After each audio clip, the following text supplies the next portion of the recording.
मायूं वयूं आहिनि पैसा कढाइण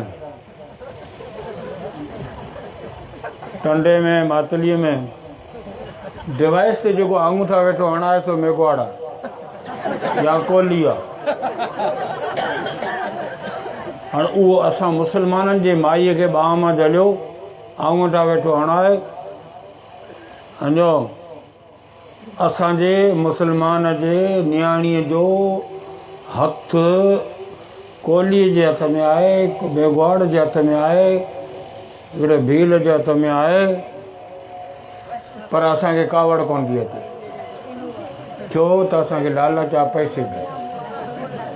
अंग्रेज़ ऐं यहूदी कुते पैसनि जी लालच ॾेई मुस्लमाननि मां गैरत खे ख़तमु पियो करे। न त गैरत अहिड़ी शइ हुई जो करोड़ रुपए खे माण्हू मुटी छॾे पर गैरत माथ न करे। उहा 15,000 में वई हली। असीं होटल ते सिगरेट था पियूं, मायूं असांजो पैसा पियूं कढनि ऐं असीं ख़ुशि पिया थियूं।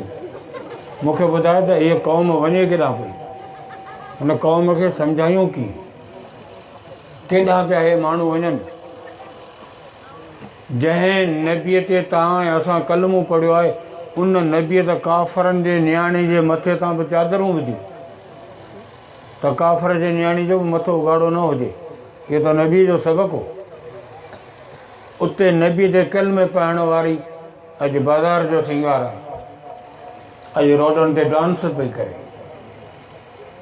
छा मुस्लमान क़ौम जो इहो लक्षण आहे?